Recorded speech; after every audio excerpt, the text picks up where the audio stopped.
তোরা সব সরে দাঁড়া, দেখি খুড়োর কি হলো। ও খুড়ো, ও হরিপদ খুড়ো, কথা বলছো না কেন? ও রতনদা, আর ডেকে লাভ নেই, যা হওয়ার হয়ে গেছে। ওই দেখো, ওরে বাবারে, এ কি চেহারা হয়েছে গো! এ কি মামা, জ্যাঠার চোখ দুটো দেখো, মনে হচ্ছে কোঠর থেকে ঠিকরে বেরিয়ে আসবে, আর জিপটা কামড়ে ধরে আছে। সুবীর, ভালো করে দেখ তো, গলার কাছটা অমন কালো কেন? কালো নয় মামা, নীল, কুচকুচে নীল। গলার নিচ থেকে শুরু করে বুক পর্যন্ত, এমনকি মুখের শিরাগুলো নীল হয়ে ফুটে উঠেছে। নীল নীল হয়ে গেছে! ওরে বাপরে, এ তো সাধারণ মরণ নয়, এ নির্ঘাত প্রতিবতার দৃষ্টি। রক্ত শুষে খেয়ে নীল বিষ ঢেলে দিয়েছে শরীরে। চুপ করুন কাকু, ডাক্তার কাকু কোথায়? তাকে খবর দেওয়া হয়েছে? আছি বাবা, আছি। দেখি, হাতটা দেখি। নাড়ি তো নেই বাবা, শরীর একেবারে ঠান্ডা। তবে কি ডাক্তার কাকু?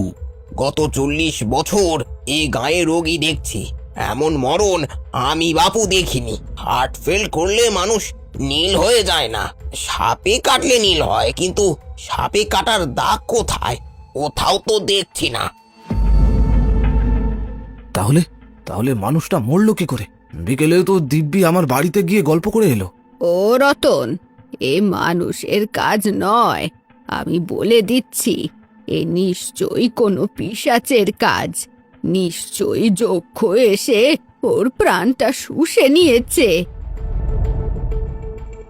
পিশাচ না মানুষ সেটা পরে দেখা যাবে, আপাতত পুলিশে খবর দিতে হবে। মামা, লাশ কেউ ছবে না, আমি থানায় লোক পাঠাচ্ছি। ও জ্যাঠা গো, ও আমার বাপ গো, তুমি তুমি আমাদের ছেড়ে কই গেলে গো?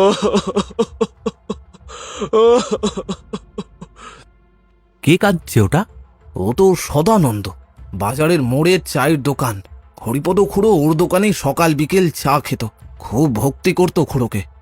ও দারোগা দাদা, কাল সকালেও তো জ্যাঠা আমার দোকানে বসে চা খেলো, বললো, সদা, চাটা আজ বড্ড ভালো হয়েছে রে। সেই মানুষটা আজ রাতে নেই। এ আমি বিশ্বাস করি না গো, এ আমি বিশ্বাস করি না। ও জ্যাঠা গো! শান্ত হ সদা, শান্ত হ। জ্যাঠার কপালে এই ছিল। শরীর নীল, চোখ ঠিকরে আসা, আর গ্রামের লোকের এই অন্ধবিশ্বাস।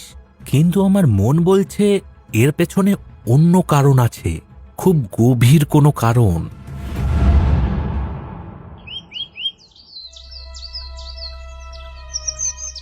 এই সুবীর বাবা, তুমি তো পুলিশে চাকরি করো, শহরে বড় বড় কেস দেখো। তুমিই বলো, আমাদের এই আজ পাড়া গায়ে এমন অলক্ষণে কাণ্ডটা কি করে ঘটলো? মোড়ল কাকু, অলৌকিক কিছু ঘটার আগে লৌকিক কারণগুলো দেখা দরকার। মামা, তুমি কাল রাতে বলেছিলে জ্যাঠা বিকেলে আমাদের বাড়িতে গিয়েছিলেন। হ্যাঁ রে, তুই তো তখন ঘুমোচ্ছিলি। খুড়ো এসে বলল, রতন, জীবনের শেষ সম্বল ওই পুবের ধানি জমিটা বেচে দিলাম। জমি বেচে দিলেন? টাকাটা কি করলেন? সেটাই তো আসল কথা। খুড়োর তো নিজের কেউ নেই।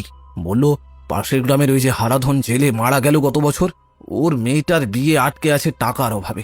খুড়ো ঠিক করেছিলেন আজ সকালেই জমি বিক্রির 5 লক্ষ টাকা ওই মেয়েটার হাতে তুলে দেবেন। 5 লক্ষ টাকা? এই ঘরেই ছিল টাকাটা? হ্যাঁ, খুড়ো তো নিজের মুখেই বলল, টাকাটা সিন্ধুকে রেখে এসেছি রতন, কাল সকালেই দিয়ে আসবো। মরে গেলে তো আর সাথে নিয়ে যেতে পারবো না, এই পুণ্যটুকুই সাথে যাক। সিন্দুকটা তো খোলাই আছে দেখছি, চাবিটা কোথায়? চাবি তো হরিপদর কোমরেই ঝুলতো। পুলিশ যখন লাশ নিল তখন তো চাবি কোমরেই ছিল, কিন্তু সিন্ধুকের ডালাটা আলগা কেন? মামা, সিন্দুক ফাঁকা। কি বলছিস? ফাঁকা মানে? টাকা নেই? একটা কানাকড়িও নেই, শুধু কয়েকটা পুরনো দলিল পড়ে আছে। তার মানে চুরি, চোর এসেছিল? চোর যদি আসতো তবে জবরদস্তি করে সিন্দুক খুলতো, কিন্তু সিন্দুক তো চাবি দিয়েই খোলা হয়েছে। তার মানে খুনি জানতো চাবি কোথায় থাকে, বা খুনি জ্যাঠার খুব পরিচিত কেউ, যার সামনে জ্যাঠা সিন্দুক খুলতে দ্বিধা করতেন না।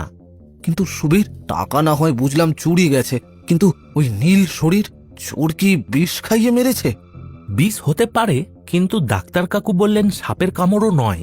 আর খাবারের সাথে বিষ দিলে তো বমি হতো, ছটফট করত, জ্যাঠার মুখ দেখে মনে হলো মৃত্যুটা খুব আচমকা এসেছে, যেন বুঝতেও পারেননি। আর ওই নীল রং, ওটাই আমাকে ভাবাচ্ছে মামা, সাধারণ বিষে মানুষ এমন নীল হয় না। সুবীরদা, ভেতরে আসবো? এসো সদানন্দ। তোমরা তিনজন কাল রাত থেকে দেখছি খুব দৌড়াদৌড়ি করছো। দাদা, জ্যাঠা তো আমাদের বাপের মতো ছিল, তার এমন মরণ আমরা সইতে পারছি না। আমরা ঠিক করেছি জ্যাঠার শ্রাদ্ধের কাজ আমরাই করব, চাঁদা তুলে যা লাগে তাই করব। হ্যাঁ দাদা, জ্যাঠার তো ছেলেপুলে নেই, আমরাই তো তার ছেলে। কাল বিকেলে জ্যাঠা যখন আমাদের দোকানের সামনে দিয়ে যাচ্ছিলেন, তখনও হাসতে হাসতে বললেন, কিরে মাধব, দোকান কেমন চলছে? জ্যাঠা কাল বিকেলে তোমার দোকানের সামনে দিয়ে গিয়েছিলেন? হ্যাঁ মানে ওই তো রতন কাকুর বাড়ি থেকে ফিরছিলেন তখন। আর সদানন্দ, তুমি বললে জ্যাঠা রোজ তোমার দোকানে চা খেতেন? আগে হ্যাঁ দাদা, সকাল আর বিকেল দুবেলা আমার দোকানে চা বাঁধা। কাল সকালেও তো খেলেন। আহা, কত গল্প করলেন। ওটাই যে শেষ দেখা হবে এ জানতো। কাল বিকেলে চা খাননি? না না দাদা, বিকেলে তো জ্যাঠা রতন কাকুর বাড়িতেই ছিলেন শুনলাম। আর আমার দোকানও ভিড় ছিল খুব। জ্যাঠা বোধহয় ভিড়ে দেখে আর দাঁড়াননি, সোজা বাড়ি চলে গিয়েছিলেন। আচ্ছা, তোমরা এখন এসো, সৎকারের ব্যবস্থা করো। পুলিশ বডি পোস্টমর্টেম করে ছেড়ে দিলে খবর পাবে। আপনি চিন্তা করবেন না সুবীরদা, আমরা শ্মশান বন্ধু আছি, সব ব্যবস্থা হয়ে যাবে। আপনি শুধু আসল খুনিকে ধরুন। আমাদের গায়ে এমন পিশাচ মানুষ আছে, তা ভাবলেই গা ঘিন ঘিন করছে।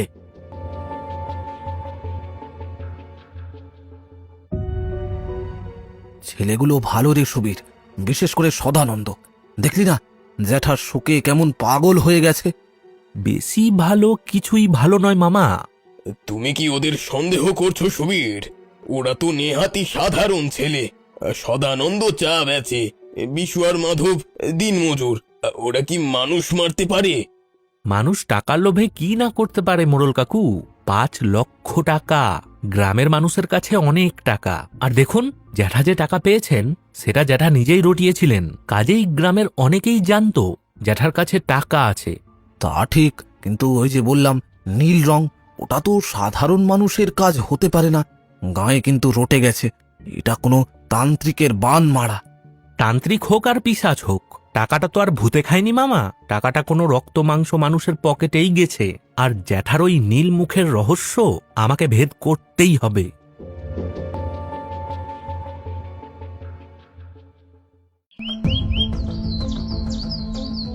পোস্টমর্টেম রিপোর্টে নাকি বিষের কোনো স্পষ্ট লক্ষণও পাওয়া যায়নি।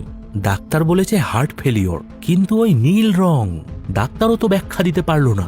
বলল কোনো অজানা কেমিক্যাল রিয়াকশন হতে পারে, কিন্তু অজপাড়া গায়ে অজানা কেমিক্যাল আসবে কোত্থেকে?